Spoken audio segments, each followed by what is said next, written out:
In that moment, she had a choice: stay silent, play it safe, and probably win her 24th Grand Slam, or speak up against injustice and risk losing everything. Serena Williams made her choice, and tennis has never been the same. Welcome to the Story Gook. Before we dive into this story of courage, sacrifice, and choosing what's right over what's easy, tell me in the comments what city you're watching from today, and if you believe that some things are more important than winning, hit that subscribe button and help us share stories of champions who stand up for justice, even when it costs them everything. This is the story of September 8th, 2018, the day Serena Williams had everything within her grasp and chose to let it slip away for something more important than any trophy. September 8th, 2018, Arthur Ashe Stadium, the U.S. Open Final. Serena Williams, 36 years old, mother of 13-month-old Olympia, was 90 minutes away from tennis immortality. She stood on the precipice of history. One match, one victory, and she would tie Margaret Court's all-time record of 24 Grand Slam singles titles. After the traumatic birth of her daughter, after the pulmonary embolism that nearly killed her, after a year of doubt and struggle, she was finally back where she belonged, within reach of the greatest achievement in tennis. The opponent across the net was Naomi Osaka, a 20-year-old rising star who idolized Serena, who had grown up watching her matches, who had dreamed of this moment not as a conquest, but as a meeting with her hero. For Osaka, this was the culmination of a lifetime of dreams. For Serena, it was redemption. The Arthur Ashe Stadium was electric. 23,000 fans on their feet, millions watching around the world, celebrities and tennis legends filling the VIP boxes. This wasn't just a tennis match. It was a cultural event, a moment when sports transcended into something larger. But there was something else in the air that day, a tension that went beyond the normal pressure of a Grand Slam final. Because for Serena Williams, this wasn't just about tennis. It was about proving that a 36-year-old mother could still compete at the highest level. It was about showing her daughter that women could come back stronger. It was about defying every person who had written her off. The first set began, and for a moment, everything seemed normal. Two of the best players in the world competing for the ultimate prize in tennis. But underneath the surface, forces were already in motion that would turn this final into something no one expected. In the chair, umpiring the biggest match of the year, sat Carlos Ramos, a veteran official with 30 years of experience, known for his strict interpretation of the rules. He had officiated Grand Slam finals before, major matches, high-pressure situations. But nothing would prepare him for what was about to unfold. The match started perfectly for Serena. She broke Osaka's serve in the opening game, her power and experience immediately asserting dominance. The crowd roared its approval. This was the Serena they remembered, aggressive, confident, unstoppable. But then something shifted. Osaka, playing the tennis of her young life, broke back, then broke again. Before Serena knew what was happening, she was down 3-6 in the first set. The scoreboard told a story she hadn't written in a Grand Slam final for years. She was losing. During the changeover after the first set, Serena's coach, Patrick Mouratoglou, was sitting in her box watching his player struggle. In that moment, he did what coaches have done for decades in tennis. He made a subtle hand gesture, a slight motion indicating she should move forward, be more aggressive, attack the net. Coaching from the box during matches is against the rules in tennis, though it happens constantly. Players know it, umpires know it, everyone in tennis knows it. It's one of those rules that exists on paper but is rarely enforced with any consistency. Male players receive coaching signals all the time without penalty, but Carlos Ramos saw Moratoglu's gesture, and in that moment, he made a decision that would change everything. Code violation, coaching, warning, Ms. Williams. Serena looked up at the umpire's chair, confused. She hadn't seen the gesture. She hadn't asked for coaching. As far as she knew, she had done nothing wrong. "I don't cheat to win," she said to Ramos. "I'd rather lose." It was a simple statement, but it carried the weight of 20 years of clean competition.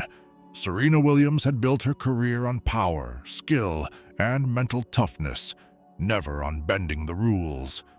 The accusation struck at the core of who she was as a competitor, but this was just the beginning. The first crack in a foundation that was about to crumble completely. The second set began with Serena trying to regain her composure and her momentum. She was still down, still fighting to find her rhythm against an opponent playing fearlessly. Every point mattered now. Every game was crucial. At 3-3 in the second set, frustration boiling over from the first set loss, and the coaching violation she felt was undeserved, Serena smashed her racket after missing a shot. It was a moment of human emotion, the kind that happens in professional sports when pressure and frustration collide. Racket abuse, another code violation. But this one came with a penalty, a point deduction. Now Serena was angry, not just about the point, but about what she saw as a pattern of treatment she had endured throughout her career. The coaching violation for something she didn't do. Now a racket abuse call that male players received dozens of times without the same consequences. She approached the umpire's chair. What happened next would be replayed thousands of times, analyzed by every sports commentator in the world, and debated for years to come. "You owe me an apology," she said to Ramos. "You will never be on another court of mine as long as you live. You are the liar." The words hung in the air. In that moment, Serena Williams made her choice. She could have walked away. She could have channeled her anger into her tennis. She could have stayed silent and focused on trying to win the match. But she chose to speak. She chose to call out what she saw as unfair treatment. She chose to risk everything for the principle that she deserved to be treated with the same respect as any other player on that court. Carlos Ramos heard "liar" and saw a personal attack on his integrity. Code violation for verbal abuse. Game penalty. Instead of serving at 3-4, Osaka was now automatically up 5-3. The crowd erupted, not in celebration, but in confusion and anger. Boos rained down from the stands. This was supposed to be a tennis match, and it had become something else entirely. With the match slipping away, with her chance at history evaporating, Serena Williams did something that separated her from every other champion in sports. She didn't back down. She didn't apologize for speaking her truth. Instead, she doubled down on the principle that was more important to her than any trophy. "There's a lot of men out here that have said a lot of things, and because they are men, that doesn't happen to them," she told Ramos, her voice carrying the frustration of a career spent navigating double standards. She wasn't just talking about that match, that moment, that call. She was talking about 20 years of watching male players scream at umpires, throw rackets, question calls, and receive either no penalty or penalties that were quickly forgotten. She was talking about a system that she felt held her to a different standard because she was a woman, because she was black, because she was powerful in a sport that often preferred its female champions to be quiet and grateful. The crowd was now chanting her name, understanding that something bigger than tennis was happening. They were witnessing a moment when an athlete chose principle over prize, when someone decided that being heard was more important than being crowned. Tournament referee Brian Early came onto the court, trying to mediate the situation. WTA CEO Steve Simon was watching from the stands, knowing that this moment would redefine conversations about gender equity in tennis. But there was no walking back from the choice Serena had already made. She had chosen to speak her truth, knowing the cost. With each word, with each stand she took, her chances of winning her 24th Grand Slam slipped further away. But she also knew that her daughter was watching, that young girls around the world were watching, that female athletes everywhere were watching to see if she would fight for them. Osaka, meanwhile, was caught in the middle of a storm she never asked for. She was playing the match of her life, but the attention was on everything except her tennis. The crowd's energy, once celebratory, had turned tense and divided. The final games were played in an atmosphere unlike any Grand Slam final in history. When Osaka hit the winning shot, the stadium fell silent. She had won her first Grand Slam, achieved her childhood dream, but the moment felt hollow, overshadowed by the controversy that had consumed the match. As Osaka collapsed in tears on the court, not tears of joy, but tears of confusion and sadness at the way her moment had been hijacked, Serena Williams faced the reality of her choice. She had lost. The 24th Grand Slam was gone. The record would have to wait, but in her post-match interview, she made it clear that she had no regrets about speaking up. "I'm here fighting for women's rights and for women's equality and for all kinds of stuff," she said. "For me to say thief and for him to take a game, it made me feel like it was a sexist remark. He's never taken a game from a man because they said thief." The statistics would later prove her point. Studies showed that male players received significantly fewer code violations for similar behavior. They were allowed to express frustration, to question calls, to show emotion without the same consequences that female players faced. But the immediate aftermath was brutal for Serena. The media coverage was harsh. She was called a sore loser, a bad sport, someone who had ruined a young player's moment. The same sports journalists who had praised male players for their passion and fire criticized her for showing the same emotions. The tennis establishment closed ranks. They defended the umpire, the system, the status quo. They said the rules were applied equally, that Serena had simply lost control, that her accusations of sexism were unfounded. But something else was happening beneath the surface. Female athletes from every sport began speaking out. They shared their own stories of double standards, of being told to be grateful and quiet, of facing different consequences for the same behaviors as their male counterparts. Billie Jean King, the pioneer of women's tennis, immediately supported Serena. "When a woman is emotional, she's hysterical, and she's penalized for it," King tweeted. "When a man does the same, he's outspoken, and there are no repercussions." The conversation Serena had started by risking her 24th Grand Slam was spreading far beyond tennis courts. In the weeks and months that followed the 2018 US Open final, the tennis world was forced to confront uncomfortable truths about how it treated its athletes differently based on gender and race. The WTA launched investigations into officiating consistency. New training programs were implemented for umpires about unconscious bias.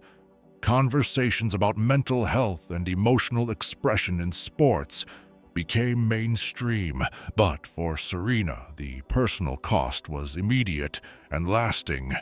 She would never win another Grand Slam. That 24th title, the record that had seemed so close, would remain forever out of reach. She had sacrificed her place in the record books to make a point about fairness and respect. Yet as time passed, it became clear that she had gained something more valuable than any trophy. She had sparked a movement. She had given voice to countless athletes who had faced similar treatment, but hadn't had the platform or the courage to speak out. Young players began entering the sport with different expectations about how they deserved to be treated. The generation of girls who watched that match learned that sometimes standing up for what's right is more important than winning, even when the cost is everything you've worked for. Naomi Osaka, the inadvertent beneficiary of that controversial final, would later become one of the most vocal advocates for mental health and athlete rights in sports. The moment she was thrust into taught her about the pressures and responsibilities that come with platform and voice. The coaching rule that started the whole controversy was eventually modified, with officials instructed to use more discretion and consistency in its application. The verbal abuse guidelines were clarified to distinguish between personal attacks and competitive frustration. But perhaps most importantly, the conversation about double standards in sports became impossible to ignore. What Serena Williams lost in trophies, she gained in lasting change. Today, when female athletes speak up about unfair treatment, when they demand the same respect given to their male counterparts, when they refuse to accept "that's just how it is" as an answer, they're walking a path that Serena Williams carved out on September 8, 2018. She could have stayed silent. She could have accepted the penalties and focused on trying to win the match. She could have prioritized her individual legacy over collective progress. But champions aren't just measured by the trophies they win. They're measured by the battles they're willing to fight, even when fighting costs them everything. Serena Williams entered that US Open final as a tennis player chasing history. She left as something more, a woman who chose justice over glory, who sacrificed her personal dreams for future generations, who proved that sometimes losing everything is the only way to win what really matters. The 24th Grand Slam never came, but the conversation she started, the doors she opened, the young athletes she inspired to demand better, that legacy is worth more than any trophy case could ever hold. So now I ask you, have you ever faced a moment where you had to choose between what was easy and what was right, between personal gain and principle? Share your story in the comments and let us know what city you're watching from. Thank you for watching The Story Gook.